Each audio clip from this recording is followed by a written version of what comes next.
तो without wasting time आज का वीडियो शुरू करते हैं। तो सबसे पहले तो आप लोग को होली की हार्दिक शुभकामनाएं। वैसे इस बार की होली तो एकदम बेमजा हो गई है। कोई कह रहा है 7 को है तो कोई कह रहा है 8 को है। बहरहाल आज हम बात करने वाले हैं फाइन ऑर्गेनिक्स के बारे में। सबसे पहले लॉन्ग टर्म व्यू के हिसाब से इस कंपनी के टेक्निकल जानने का प्रयास करते हैं। तो देखिए, अगर टॉप से अभी की गिरावट तक हम देखने जाएंगे तो ऑलमोस्ट 40% के आसपास की इस स्टॉक में गिरावट हो चुकी है। अब इस स्टॉक की पास्ट हिस्ट्री ये बताती है कि जब यहाँ पे गिरावट हुई थी तो भी ये स्टॉक 40% गिरा था। फिर जब यहाँ पे गिरावट हुई थी तो भी स्टॉक 40% गिरा था। यानी कि इस स्टॉक का पास्ट हमें ये बताने की कोशिश कर रहा है कि इस स्टॉक में मैक्स टू मैक्स 40% गिरावट होती है। लेकिन इस बार केस कुछ अलग है। अब ऐसा क्यों? तो देखिए, जब यहाँ पे गिरावट हुई थी तो बॉटम से अपने टॉप तक ये स्टॉक ऑलमोस्ट 120% अप था। एंड फिर जब यहाँ पे गिरावट हुई तो देखिए इसके बाद कोविड के बाद कितनी लंबी बुल रन आया है, इसीलिए यहाँ पे बॉटम से 250% स्टॉक अप था। तो इस बार रैली भी ज्यादा दिखने मिली है। तो इसीलिए हो सकता है इस स्टॉक में हमें एक टाइम करेक्शन देखने को मिल जाए। प्राइस करेक्शन की ज्यादा संभावना इसलिए नहीं है क्योंकि पहले ही टॉप से 40% डाउन है। तो यहाँ से होने को ज्यादा से ज्यादा 10% डाउन हो जाएगा।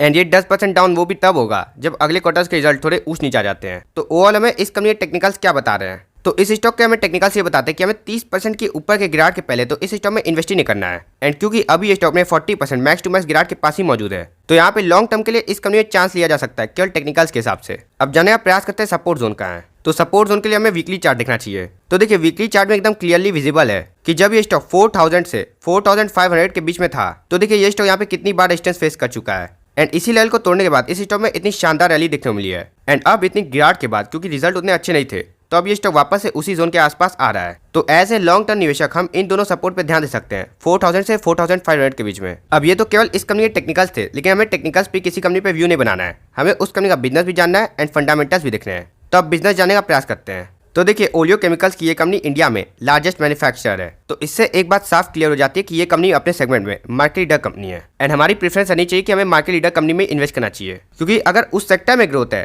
तो मार्केट लीडर में सबसे ज्यादा ग्रोथ आती है। तो अगर ओलियो केमिकल्स के सेगमेंट में ग्रोथ आएगी तो फाइन ऑर्गेनिक्स में सबसे ज्यादा ग्रोथ आएगी। तो अब हमें जानना चाहिए कि ओलियो केमिकल्स में ग्रोथ कैसे आ सकती है। तो देखिए, ओलियो केमिकल्स की डिमांड इस समय इंक्रीज हो जा रही है। एंड उसके पीछे का सिंपल सा कारण है कि ओलियो केमिकल्स आपका एनवायरमेंट फ्रेंडली केमिकल्स होते हैं। एंड इनका एप्लीकेशन भी काफी सारे इंडस्ट्रीज में है, जैसे कि आपका paint industry, plastic industry and food industry. यानी कि फाइन ऑर्गेनिक्स ऐसे केमिकल्स बनाती है जिनकी डिमांड भी इस समय इंक्रीज की जा रही है एंड जो काफी एसेंशियल भी है। तो इसीलिए हमें इस कंपनी पे ध्यान देना चाहिए। अब देखिए, केमिकल स्टॉक्स में लोग इन्वेस्ट तो कर देते हैं, लेकिन क्योंकि उनके प्रोडक्ट्स B2B सेगमेंट में होते हैं तो इसीलिए हम उस कंपनी के बारे में ज्यादा जान नहीं पाते हैं। एंड हमेशा हमारा कन्विक्शन कम रहता है। तो इसीलिए हमें उस कंपनी के क्लाइंट दिखने चाहिए जिससे हमें पता चल पाएगा कि उस कंपनी के प्रोडक्ट्स की क्वालिटी कैसी है। तो अगर आप इस कंपनी के क्लाइंट दिखने जाएंगे तो देखिए, Coca Cola, Britannia, Asian paints, Pidilite, Berger paints, इतनी बेहतरीन कंपनीज इस कंपनी के क्लाइंट हैं। एंड इन कंपनीज के प्रोडक्ट हमने यूज किए हुए हैं, कितने बेहतरीन होते हैं। यानी कि फाइन ऑर्गेनिक्स के केमिकल्स भी तो बेहतरीन होते होंगे, तभी ना इन कंपनी के प्रोडक्ट इतने बेहतरीन बनते हैं। तो इससे हम एक अंदाजा लगा सकते हैं कि कंपनी के प्रोडक्ट की क्वालिटी काफी अच्छी है। साथ ही साथ एक और गौर करने वाली बात यह है कि इस कंपनी को किसी भी सिंगल कस्टमर से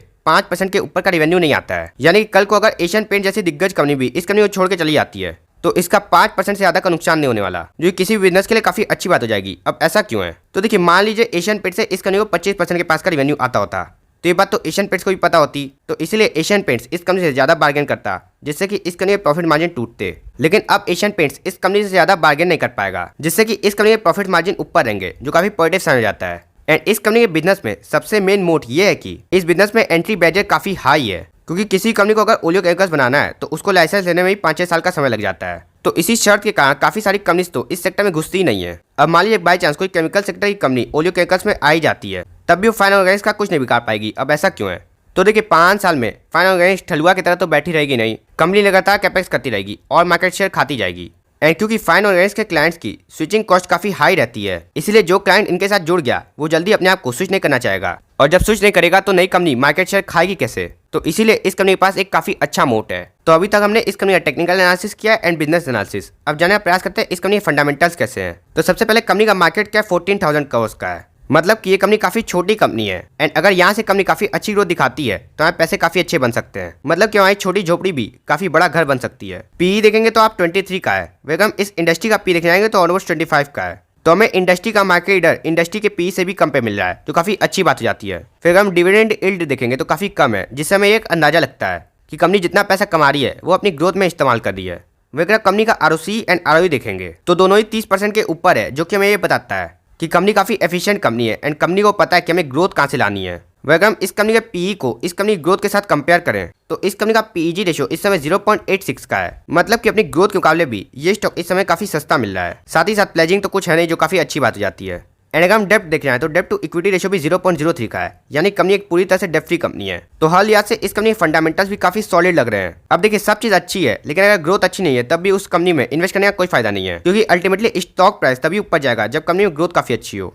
तो हम इस कंपनी की ग्रोथ देख रहे हैं तो देखिए हमेशा इस कंपनी की ग्रोथ डबल डिजिट में रहती है, जो काफी अच्छी बात है, यानी कि ये कंपनी एक ग्रोथ कंपनी है। एंड अगर आप हर टेन्योर में देख लें तो कंपनी के प्रॉफिट्स में भी काफी बेहतरीन ग्रोथ है, मतलब कि ये कंपनी हायर डबल डिजिट में ग्रो कर रही है, तो आप पैसा भी हायर डबल डिजिट में ग्रो कर सकता है। एंड ऐसा ही हुआ है, क्योंकि अगर आप इस कंपनी का स्टॉक प्राइस सीएजीआर देखें तो देखिए पिछले 3 साल का एंड पिछले 1 साल का सीएजीआर काफी अच्छा है। एंड ये रिटर्न हमें तब मिल रहे हैं जब स्टॉक अपने टॉप से ऑलमोस्ट 40% डाउन है, यानी कि पीक पे तो इस स्टॉक में काफी तगड़ा रिटर्न मिल रहा होगा। वह हम शेयर होल्डिंग पैटर्न देखें तो देखिए प्रमोटर्स के पास मैक्सिमम 75% की होल्डिंग बनी हुई है, मतलब कि कंपनी के प्रमोटर्स को अपनी कंपनी में खुद काफी ज्यादा विश्वास है, तभी ना वो लोग अपना पूरा पैसा कंपनी में लगाए हुए हैं। फिर एफआईआई इस स्टॉक में थोड़ी प्रॉफिट बुकिंग कर रहे हैं, जो कि स्वाभाविक भी है क्योंकि इंटरेस्ट रेट इस समय बढ़ी हुई है। लेकिन डीआईएस क्या कर रहे हैं तो देखिए डीआईएस इस स्टॉक को इस समय बाई कर रहे हैं। एंड डीआईएस के बाई करने का सिंपल सा मतलब होता है कि कंपनी की वैल्यूएशन इस समय काफी चीप है, जो कि हमने पहले ही देख लिया। तो पूरी डिस्कशन का कंक्लूजन क्या निकलता है तो देखिए कंक्लूजन ये बताती है कि अभी ये स्टॉक ने सपोर्ट के पास है, साथ ही साथ कंपनी के फंडामेंटल्स, बिजनेस एंड वैल्यूएशन सब काफी बढ़िया है। तो आगे तो आप सब समझदार ही हैं हम क्या कहना चाह रहे हैं। बाय द वे कोई कॉल एंड रिकमेंडेशन नहीं है, ये मेरा पर्सनल ओपिनियन है। अब आप इससे एग्री एंड डिसएग्री भी कर सकते हैं।